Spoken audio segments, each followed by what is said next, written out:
Bienvenido a Mataterror, donde lo paranormal, el misterio y los crímenes más perturbadores cobran vida. El payaso asesino, John Wayne Gacy. Durante los años 70, John Wayne Gacy llevaba una vida que parecía completamente normal. Era contratista, participaba en eventos comunitarios y hasta trabajaba en fiestas infantiles disfrazado de payaso bajo el nombre de Pogo. Los vecinos lo describían como alguien amable y sociable. Nadie imaginaba lo que ocurría dentro de su casa en Illinois. Gacy acostumbraba acercarse a jóvenes ofreciendo trabajo o dinero fácil. Muchas de sus víctimas eran adolescentes o chicos que atravesaban problemas económicos. Después de ganarse su confianza, los llevaba a su casa.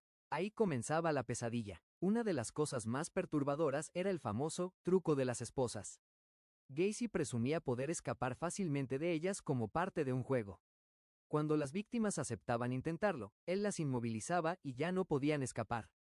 Durante años, familias enteras reportaron desapariciones relacionadas con él, pero la policía tardó demasiado en conectar los casos. Incluso hubo jóvenes que lograron escapar y denunciaron agresiones, pero las autoridades no actuaron correctamente. Todo se derrumbó en 1978, cuando un adolescente llamado Robert Pist desapareció después de hablar con Gacy sobre una oferta de trabajo. La policía comenzó a seguirlo y descubrió algo extraño. Un olor insoportable salía constantemente de la casa. Cuando finalmente registraron el lugar, encontraron restos humanos enterrados debajo del suelo. La investigación reveló una escena aterradora. En total, encontraron 33 víctimas relacionadas con Gacy. Varias estaban enterradas en un pequeño espacio bajo la vivienda llamado Crawl Space. Lo más escalofriante era la tranquilidad con la que hablaba. Durante entrevistas y juicios, sonreía, hacía bromas e incluso intentaba manipular psicológicamente a quienes lo interrogaban. Hasta hoy, sigue siendo uno de los asesinos seriales más perturbadores de Estados Unidos porque logró ocultar durante años una auténtica casa del horror mientras aparentaba ser un ciudadano ejemplar. Jeffrey Dahmer, el monstruo de Milwaukee. Jeffrey Dahmer parecía alguien invisible para el mundo. Era callado, evitaba llamar la atención y llevaba una vida aparentemente simple en un pequeño departamento de Milwaukee. Pero detrás de esa puerta se escondía uno de los casos más perturbadores de la historia criminal. Dahmer conocía a muchas de sus víctimas en bares o centros comerciales. Les ofrecía dinero para tomar fotografías o simplemente pasar el rato en su apartamento. Una vez dentro, pocas personas salían con vida. Los vecinos comenzaron a notar olores insoportables provenientes del lugar. Dahmer decía que era carne descompuesta o problemas con las tuberías, y durante mucho tiempo le creyeron. Todo terminó en 1991. Una de sus víctimas logró escapar esposada y pidió ayuda a la policía. Cuando los oficiales entraron al departamento encontraron fotografías extremadamente perturbadoras tomadas por el propio Dahmer. Después descubrieron restos humanos almacenados dentro del apartamento. La escena era tan aterradora que varios policías declararon años después que jamás pudieron olvidar lo que vieron esa noche. Lo más inquietante fue escuchar a Dahmer explicar sus crímenes con una frialdad absoluta. Durante los interrogatorios hablaba calmadamente sobre sus obsesiones y comportamientos, como si estuviera describiendo algo cotidiano. El caso provocó una enorme polémica porque semanas antes, un joven había logrado escapar del departamento, pero la policía lo devolvió con Dahmer después de creer la historia del asesino. Poco después, ese joven murió. Hasta hoy, Jeffrey Dahmer sigue siendo uno de los criminales más aterradores por la brutalidad de sus crímenes y por la cantidad de señales que fueron ignoradas antes de detenerlo. Ted Bundy, el asesino que enamoraba a sus víctimas. Ted Bundy no parecía un criminal. Era atractivo, estudiaba derecho y sabía hablar perfectamente con las personas. Esa fue precisamente una de las razones por las que logró cometer tantos asesinatos sin levantar sospechas. Bundy utilizaba una estrategia aterradora. Fingía estar herido. Se colocaba un yeso falso o caminaba con muletas cerca de universidades y estacionamientos. Después pedía ayuda para cargar libros o subir algo a su Volkswagen Beetle. Muchas mujeres aceptaban ayudarlo, y después desaparecían. Lo más perturbador era que Ted regresaba a algunas escenas del crimen días después. Investigadores afirmaron que mantenía una obsesión enfermiza con sus víctimas incluso después de asesinarlas.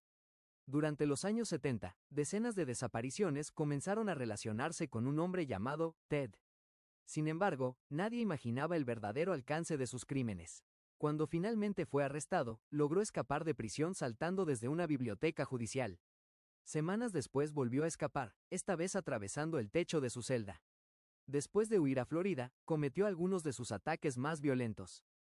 Uno de los más famosos ocurrió dentro de una residencia universitaria, donde atacó brutalmente a varias estudiantes mientras dormían.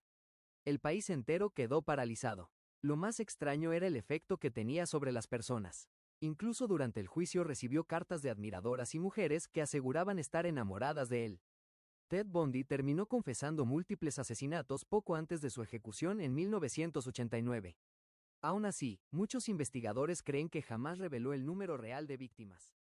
Richard Ramírez, el acechador nocturno. A mediados de los años 80, California comenzó a vivir una ola de terror completamente diferente a cualquier otra. Las víctimas no tenían un perfil específico. Richard Ramírez atacaba a quien encontrara vulnerable: ancianos, parejas, mujeres solas. Cualquiera podía convertirse en objetivo. Entraba a las casas durante la madrugada utilizando ventanas abiertas o puertas sin seguro. Muchas personas despertaban y lo encontraban observándolas desde la oscuridad de la habitación.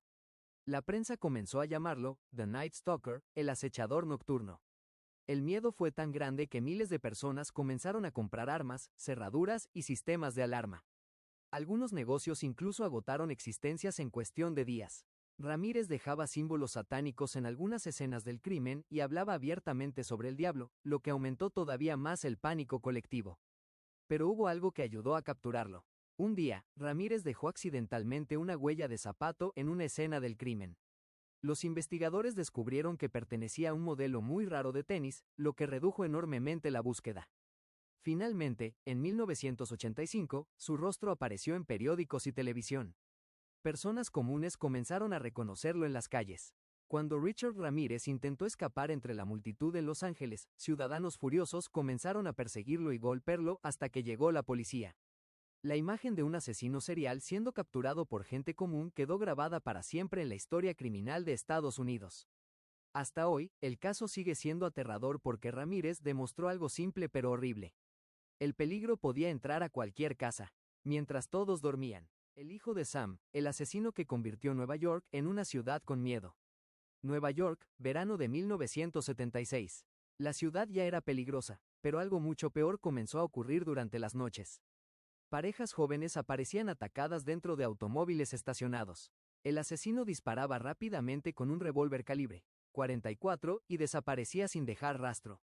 El miedo creció todavía más cuando comenzaron a llegar cartas a los periódicos y a la policía. El asesino firmaba como Son of Sam. En uno de los mensajes escribió frases escalofriantes donde afirmaba que un demonio le ordenaba matar. También aseguró que el perro de su vecino estaba poseído y le hablaba durante la noche. La prensa explotó el caso. Cada nuevo ataque aparecía en primera plana y millones de personas comenzaron a vivir aterrorizadas.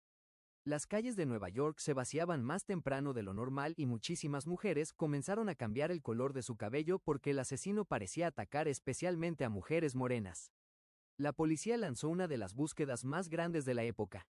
Más de 200 detectives participaron en el caso. Pero el asesino seguía escapando. Todo terminó por un simple error. Durante una investigación, policías encontraron una multa de estacionamiento cerca de una escena del crimen. El vehículo pertenecía a David Berkowitz. Cuando registraron su automóvil encontraron armas y evidencia suficiente para relacionarlo con los ataques. Al arrestarlo, Berkowitz sonrió tranquilamente frente a las cámaras. Aquella imagen quedó grabada para siempre en la historia criminal de Estados Unidos. El estrangulador de Boston, el asesino que aterrorizó hogares enteros. Boston, 1962. Una mujer de 55 años fue encontrada muerta dentro de su departamento. Había sido estrangulada con una de sus propias medias. Al principio parecía un crimen aislado. Pero semanas después apareció otra víctima, y luego otra. Todas eran mujeres. Todas estaban solas dentro de sus casas. Y lo más aterrador era que casi nunca había señales de entrada forzada. Eso hizo que la policía llegara a una conclusión horrible. El asesino lograba convencer a sus víctimas de dejarlo entrar voluntariamente. Algunas teorías decían que fingía ser técnico de mantenimiento o trabajador de edificios para ganar confianza. El miedo en Boston explotó rápidamente. Miles de mujeres comenzaron a comprar cerraduras nuevas. Algunas dormían con cuchillos bajo la almohada y otras pegaban muebles contra las puertas antes de acostarse. La prensa comenzó a llamarlo el estrangulador de Boston. Con el tiempo, el asesino parecía volverse más confiado. Dejaba escenas extremadamente perturbadoras y en algunos casos acomodaba los cuerpos de formas extrañas antes de escapar. La policía estaba desesperada. Más de 70 oficiales trabajaron exclusivamente en el caso y miles de sospechosos fueron investigados. Incluso hubo psíquicos y perfiles psicológicos intentando ayudar a encontrar al asesino. Finalmente apareció un hombre llamado Albert DeSalvo. DeSalvo confesó los asesinatos con detalles tan específicos que muchos quedaron convencidos de que era el responsable. Sin embargo, durante décadas existieron dudas porque varias pruebas no coincidían completamente. Hasta hoy, muchas personas creen que el caso jamás fue resuelto al 100%. Y eso es precisamente lo que hace tan aterradora esta historia. Quizá el verdadero estrangulador de Boston nunca fue atrapado realmente. Y recuerda, algunas historias no terminan cuando acaba el video. Nos vemos en la próxima, si te atreves.